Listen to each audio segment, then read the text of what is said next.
In the wake of Hurricane Helene and also Hurricane Milton, Taylor Swift just donated $5 million of her massive fortune to help victims of these disasters.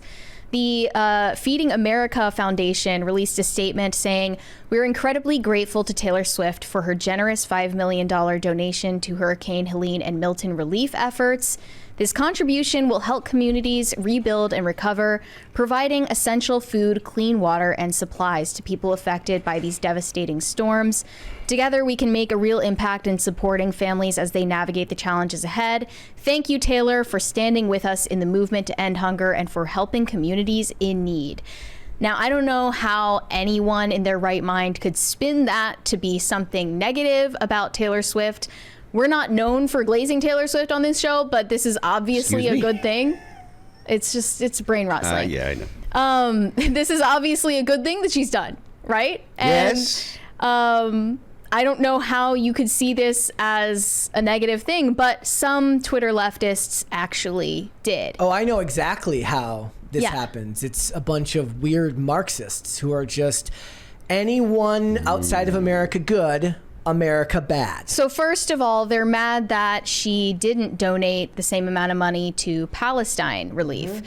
One said, proof that Taylor Swift proof that Taylor Swift has the capacity to help those who are in need, by the way, and she is still silent about Palestine. When there's a genocide going on in Gaza. She should remain silent about Palestine because that's not her country. Yeah. No, I said to Mary before the show, I said, I love the idea that Taylor Swift has basically become as powerful as the U.S. government. You give aid to Palestine, you perform concerts in Israel, you fund both sides of the war, and somehow you come out on top. Yeah.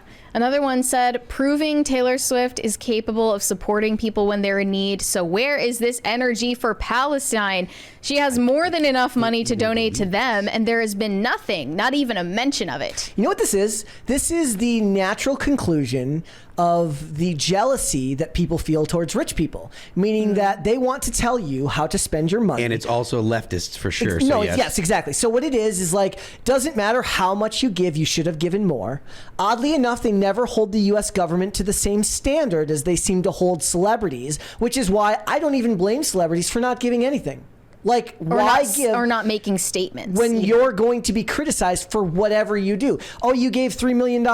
Oh, you should have given 5. Oh, you gave $5 million? You should have given 10. It's never enough for anyone. There is no end in sight for any of this type of activism. Yeah, it's a lose-lose. I think if Taylor Swift's heart is really in the causes she supports with her money, might as well just donate under a pseudonym at this point so that people don't try to flame you. And I was reading beforehand, like last week, that every time she does a show, she gives money to local homeless shelters. I didn't know that. So she, like, to food banks and homeless shelters. So she gives millions of dollars to all of these local charities. Like, so there was a company in the UK that had released a statement on this, that she gives a lot of monies whenever she's in town for a show, and she doesn't get the same recognition for that as she does for something like this. She probably likes it that way.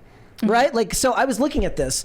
If you look up, I looked up Hurricane Milton donations, and all 3 pages were about Taylor Swift. There was one mention of Tom Brady, but the rest are about her. I'm sure other celebrities have given money as well, but the thing is like, sure, you get a lot of praise for that, but then you get that same pushback. And to her credit, she's doing it knowing that she's kind of courted a fan base that's going to have at least a subset of it that's critical of it.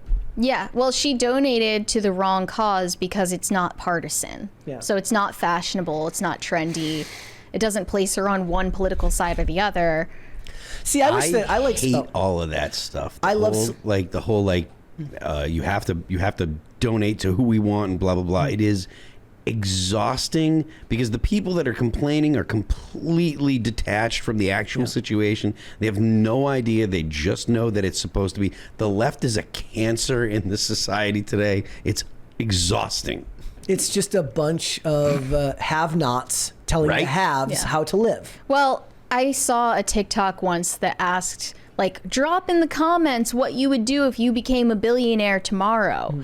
And all of the comments were like, I would buy a PS5 and I would go on a shopping spree on Shein and Temu. And I'm like, this is why you're not a billionaire, because you're stupid. It's the same people who repost the GIF that says, if I was Jeff Bezos, Jeff Bezos could just be Batman. Yeah. He owns $1 billion. He could just be Batman. Like, not understanding that most of his wealth isn't in liquid capital anyways, and selling off massive shares of his stock would debilitate the company if he did that. And here's the thing. I'm a dummy.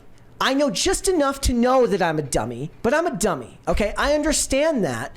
But what's worse is somebody who's even dumber than me having the moral outrage of someone who should be 10 times smarter.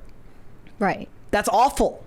Another response said she can donate to that in a blink of an eye, but ignores the children dying in Gaza. And it's not just that she didn't donate to Palestine. It's also that some people feel Taylor Swift didn't donate enough to the hurricane relief. So one person said, for reference, this is the equivalent of me, a teacher, donating 5 cents. So let's not act like she's making a sacrifice. See what I mean? Exactly. Like, people are awful. So they calculated what percentage of Taylor Swift's net worth is $5 million. I guess for me on my teacher's salary, it would be the equivalent of 5 cents. Okay, it's not equivalent in the effect that it has for the people that are being helped. That's the point. I mean, I also, like, people were saying the same thing when Logan Paul, he donated a bunch of Prime to hurricane victims, and people were making fun of him. Like, what did you do? Yeah. Like, it's funny. I get it. Probably nothing except, like, complain about what rich people are doing on Twitter. It did make me laugh. It was like, imagine you just survived a hurricane and somebody hands you a Prime. That did make me laugh. It's just people being mad that they're rich.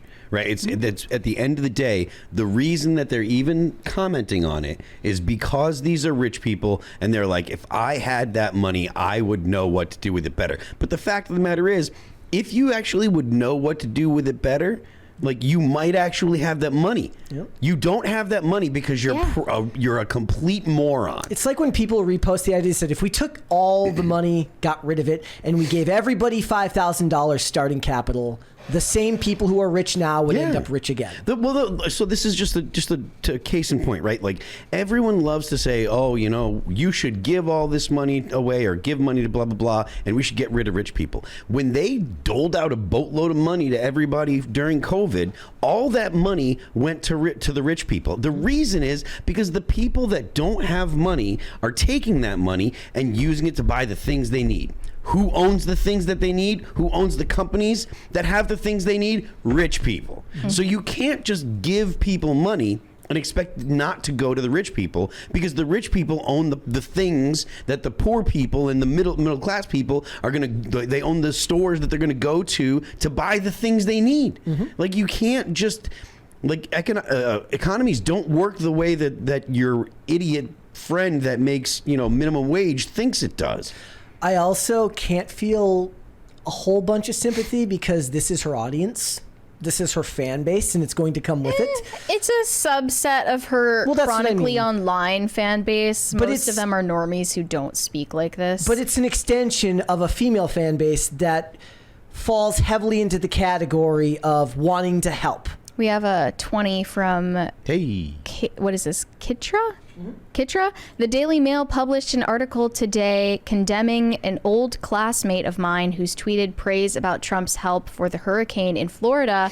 Wonderful, God-loving, selfless woman, football husband, and her have 2 kids. Good for them. And I don't know why the Daily Mail would publish that. Yeah. Daily Mail is usually pretty good about staying neutral. So has Trump donated to Hurricane Milton funds? There was because I saw responses that were like, "Oh yeah, Taylor Swift donated this much, but Trump's greedy ass didn't." He also let people stay at his hotel. He was letting veterans stay at his hotel, I think, while this was going on. I saw something about that. I don't know if it was veterans. I think it was actually aid workers. Okay, that's what I mean. Yeah, but yeah, you know. But again, everyone wants to tell everyone else what to do and how to help from their computer. Yeah, one person said Taylor Swift could literally cure cancer, and people would yell at her for not curing all the other diseases. Yep. That's the situation you end up in. Which is why I maintain that the internet should have stopped being advanced and just up until we got them on our phones. She has a fan base who believe that billionaires are evil, so they are in a state of cognitive dissonance where they have to reconcile the idea that this woman they idolize is a billionaire, and it's because of people like them. So they have to come up with reasons why she's actually she's the pick-me billionaire. She's the good one. Thanks for watching. Listen to full episodes of Pop Culture Crisis on Spotify. Keep up with us on social media and make sure you subscribe and ring that bell so you never miss the show. Bye, guys.